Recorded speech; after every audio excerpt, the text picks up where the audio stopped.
Vamos agora a mais um tipo de departamentalização. Departamentalização por clientes. Segundo Oliveira 2002, esse tipo de departamentalização caracteriza-se por agrupar as atividades de acordo com as necessidades variadas e especiais do cliente da empresa.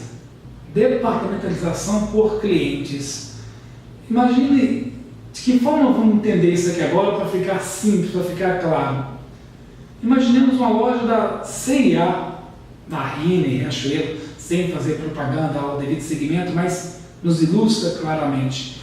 Imagina você chegar em compras de Natal, você chegar na loja da Riachuelo e falar assim, poxa, vou comprar uma blusa.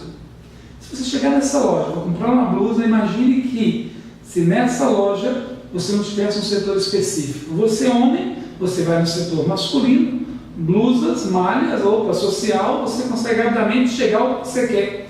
Imagina aquela pessoa que tem 1, 2, 3 filhos, vai fazer compra mãe, pai e os filhos.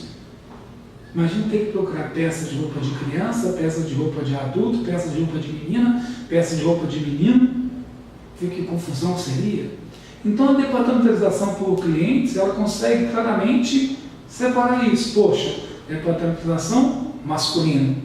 No masculino, perceba que eu tenho masculino, e no masculino eu tenho adultos e criança. Departamentalização feminino. Opa, feminino, eu tenho mulheres e tenho crianças. Perceba então que quando eu separo, eu consigo ter maior agilidade, eu consigo rapidamente ter resposta para o cliente. O cliente, quando chega na loja, ele quer, de certa forma, ser atendido ou se buscar por si próprio o atendimento, o produto. Ele sabe claramente chegar nessas lojas, opa, peça masculina, peça feminina, eu escolho e vou e pago.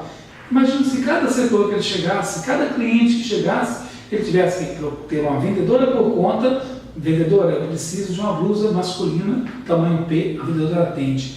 Nesse mesmo momento já chega um outro, chega um outro, chega um outro. Opa, o que eu quis dizer que agora, imagina ter uma vendedora para atender cada uma dessas pessoas. Alguns podem pensar, não, que bacana. Eu falo assim, meu Jesus do céu, sem chance. O custo da operação tornaria-se muito alto. Então essa departamentalização por clientes, ela consegue fazer com que o processo seja muito mais ágil. O cliente já consegue entrar no processo, já tem capacidade de resposta muito rápida. Ele já direciona o que ele precisa, pega, vai no caixa e paga. Raras são as situações que, poxa, esse número não tem o número que eu quero. Ele procura alguém que atenda e fala assim, eu preciso de um número 44, de um número 46. Eu preciso de um número diferente aos quais você tem aqui na sua exposição.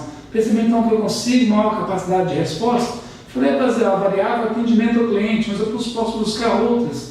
Da mesma forma dita anteriormente, eu posso falar, poxa, de que forma que o setor A, o B, o C performance, ele está performando, tem saída, não tem saída, tem giro, não tem giro, qual é o setor que tem menor giro? Quando eu falo giro, os produtos que entram, eles têm que ser vendidos. Como assim? Se eu não vender, não entra dinheiro. Se não entrar dinheiro, eu não consigo pagar os meus credores. Ok? Vamos agora para um outro processo de departamentalização. Departamentalização por processo. Neste tipo de departamentalização, as atividades são agrupadas de acordo com as etapas de um processo. Portanto, considera a maneira pela qual são executados os trabalhos ou processos para a consecução de uma meta ou objetivo específico, afirma Oliveira, página 129. Na departamentalização por processo, é percebido no enunciado conceitual que uma atividade só irá ocorrer depois que a outra houver terminado. Então, os processos, eles se encadeiam. Por exemplo, quando eu falo o processo de pintura de um veículo, para que eu chegue na pintura de um veículo, eu tenho que ter lixado, eu tenho que anteriormente ter estampado o molde do mesmo. Então, na departamentalização por processos, as atividades elas vão acontecer de forma processual, de forma que uma aconteça somente que a outra estiver concluída. Então, eu agrupo de forma sequencial. Uma atividade vai ocorrer somente após a anterior ter sido finalizada. Ok? Vamos agora a mais um outro processo de departamentalização. Departamentalização por projetos. O que é um projeto? É um trabalho planejado, com prazos previamente determinados, datas de início e término, em que são alocados e administrados recursos cujo produto ou serviço final é previamente estabelecido, estando sob a responsabilidade de um determinado coordenador. Percebam de imediato que, quando eu falo de projeto, é algo que acontece de forma temporal, ele tem temporalidade. Então, se você fala de projeto, ele tem um tempo de início e tempo de fim pré-determinado. Quando eu falo de projeto, ele é algo exclusivo, não se tem outro igual. Então, para que aconteça um projeto, eu preciso entender de que forma o mesmo irá acontecer, porque a cronologia é um dos determinantes do mesmo. Ele tem tempo de início, ele tem tempo de fim predeterminado. Então, se a departamentalização não for feita de forma adequada, de forma amarrada, eu tenho risco de não conseguir cumprir em tempo hábil. Eu tenho risco de não conseguir atender conforme as características foram determinadas por aquele escopo de projeto. Aquele escopo que foi definido que seria o produto, as características as quais o mesmo precisa seguir para atingir a proposta do mesmo. Vamos visualizar a imagem para ficar um pouco mais claro o que está sendo dito aqui agora. Atentem-se à imagem. Percebam que nessa hierarquia é percebido de forma rápida, eu tenho o setor de administração, o setor comercial e um setor específico para projetos. Nesse setor específico para projetos, eu vou ter as atividades eminentes ao mesmo. Nesse tipo de departamentalização, eu tenho uma área ou um setor exclusivo só para a realização do projeto. Na departamentalização, nessa estrutura de organograma, perceba que ele tem um setor só para o mesmo. Vai ser para sempre isso? Não, ele vai ter um tempo de existência, ele vai ter um tempo de início, um tempo de fim dentro da minha estrutura de organograma. Nesse tipo de estrutura, eu tenho pessoas e processos envolvidos somente para o projeto, dedicados de forma exclusiva ao mesmo. Ok? Falemos agora sobre a departamentalização matricial. Vamos ao conceito? Departamentalização matricial. De acordo com Oliveira 2002, do ponto de vista evolutivo, a departamentalização matricial surgiu porque as formas tradicionais de organizar não eram eficazes para lidar com atividades complexas, envolvendo várias áreas do conhecimento científico e com prazos determinados para sua realização. Percebam que a departamentalização matricial ela veio com o intuito de melhorar esse processo. Porque nós lidamos atualmente com tempos, com atividades totalmente diferenciadas. Enquanto eu consigo agrupar a mistura de tipos diferentes de departamentalização, eu consigo buscar um grau de excelência, eu consigo buscar um grau de maior maturidade para o meu processo. Por exemplo, digamos que a empresa tem suas atividades rotineiras e projetos diversos a serem executados. Imagina, cada um dos projetos da empresa ela tem que ter uma equipe de financeiro, uma equipe de produção, uma equipe de logística, uma equipe de marketing. Então eu tenho as equipes de projetos, a departamentação por projetos, em paralelo eu tenho as funções as quais irão prestar serviços para os meus projetos. Então eu consigo ter toda uma estrutura já montada por função que me agregarão serviços ou atividades a serem prestados para os meus projetos. Observe a imagem para eu falar um pouquinho mais sobre isso. Percebam na imagem que eu tenho a diretoria da empresa, a coordenação de projetos, a mecânica, a eletricidade e a eletrônica. Percebam que, subordinado à minha coordenação de projetos, eu tenho o projeto A, o projeto B, o projeto C. Bate naquilo que eu acabei de dizer. Imagina se eu tivesse que ter um setor de mecânica para atender o projeto A, um setor de mecânica para o projeto B, um setor de mecânica para o projeto C, um setor de elétrica, um setor de eletrônica. Eu consigo ter um único setor aos quais irão prestar serviços para os meus projetos. Então, esse processo matricial, eu ganho um maior volume de especialização dessas atividades, atendendo projetos variados. Qual que é um gargalo que eu tenho nesse tipo de departamentalização?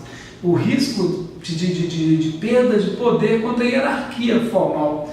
Porque a mesma pessoa que presta serviço para mecânica, presta para o projeto A, presta para mecânica, presta para o projeto A, B. A mesma pessoa que presta serviço para o projeto C, presta para mecânica. Então essa dupla subordinação pode gerar um certo conflito.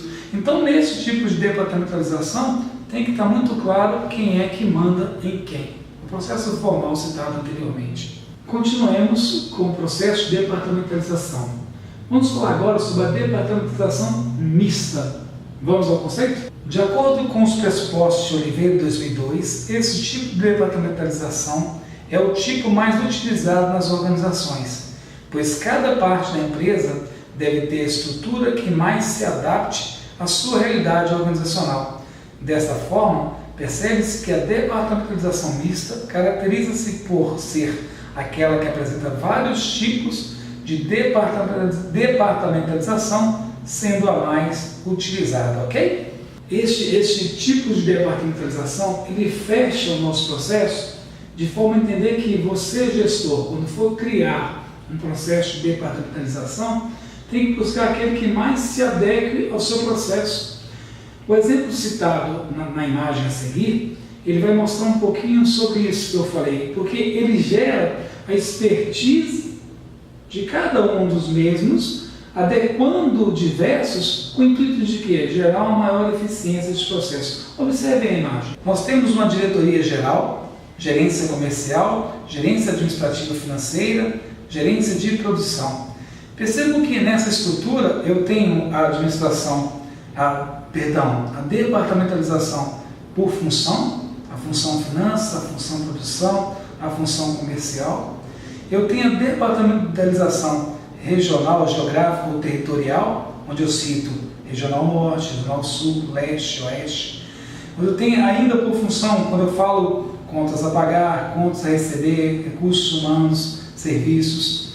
Eu tenho a outra, dentro da estrutura de por função, eu tenho os processos, preparar, costurar, cortar, dar acabamento. Perceberam a mistura? É essa mistura que nos gera um atrativo para a busca de algo maior.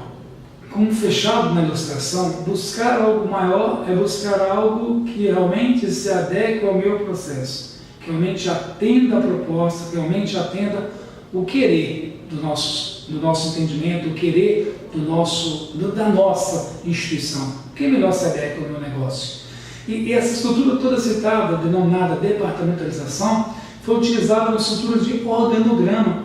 O que é organograma? Esse organograma é essa estrutura física desenhada, ao qual nos demonstra quais são os setores, as atividades, os departamentos, as pessoas as quais estão hierarquicamente ligadas a outras, subordinadas a A ou B, setores aos quais são dependentes de uma situação ou de outra. Então, o termo organograma ele foi demonstrado nessas estruturas a todo momento. Então, cabe você depois dar uma olhada no nosso material, nós temos mais alguns temas voltados a um aprofundar maior para essa estrutura de organogramas. Alunos, fechamos neste momento a unidade 2 e qualquer dúvida, estamos lá no fórum, deixe sua dúvida e serão respondidos de pronto atendimento. Muito obrigado.